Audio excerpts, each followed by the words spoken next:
Hey guys, welcome back to my channel Practical Learning Assets.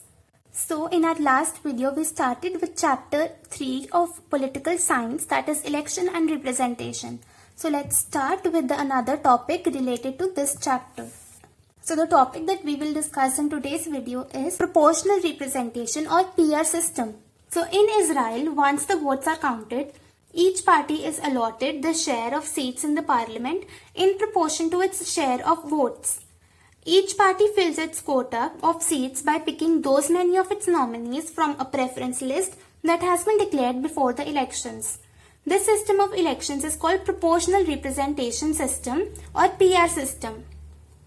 In this system, a party gets the same proportion of seats as its proportion of votes. Now what happens here is that once the votes are counted, each party is allotted the share of seats in the parliament in proportion to its share of votes. That whatever votes or whatever proportion of votes they get, they secure that particular proportion of seats is allotted to that particular party in the election, and that party from a list of candidates that it has given beforehand elects the representatives, and this is known as PR system. So in PR system there could be two variations. Now in some countries like Israel and Netherlands, the entire country is treated as one constituency and seats are allocated to each party according to its share of votes in the national election. The other method is when the country is divided into several multi-member constituencies as in Argentina and Portugal. Each party prepares list of candidates for each constituency depending on how many have to be elected from that constituency. In both these variations, voters exercise their preference for a party and not a candidate.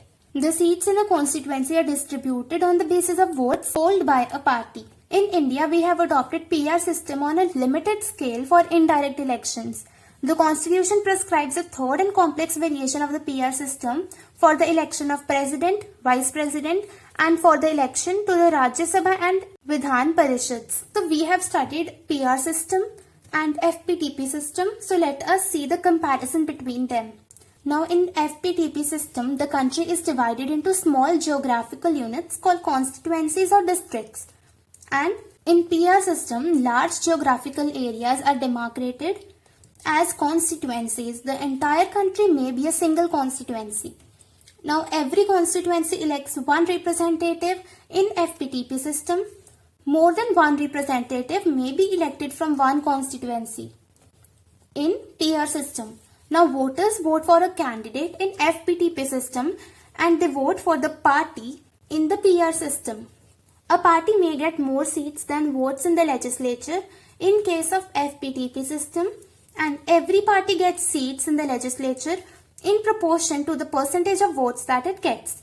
That is in PR system.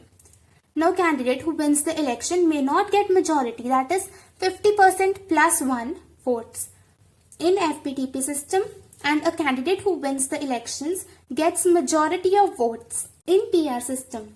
Now examples of FPTP system are UK and India, and that of PR system are Israel and Netherlands. Now how does PR work in Rajya Sabha elections? A third variant of PR, the single transferable vote system STV, is followed for Rajya Sabha elections. Every state has a specific quota of seats in the Rajya Sabha. The members are elected by the respective state legislative assemblies. The voters are the MLAs in that state. Every voter is required to rank candidates according to her or his preference. To be declared the winner, a candidate must secure a minimum quota of votes, which is determined by the formula total votes polled divided by total number of candidates to be elected plus 1, and this whole is also added with one number. Now let's take an example. If 4 Rajya Sabha members have to be elected by 200 MLAs in Rajasthan, the winner would be 200, that is total votes polled, 200 divided by total number of candidates to be elected, that is 4 plus 1, and this is 200 divided by 5, that is 40, then again plus 1, that is 41 votes.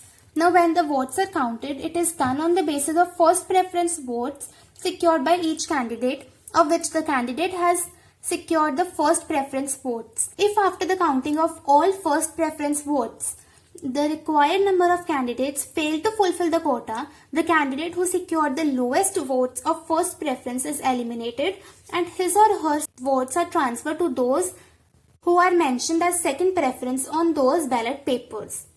This process continues till the required number of candidates are declared elected. So guys, this was all for today's video. Stay connected to the channel for more interesting videos and the next parts of this chapter. And don't forget to like, share and subscribe to my channel. Bye guys.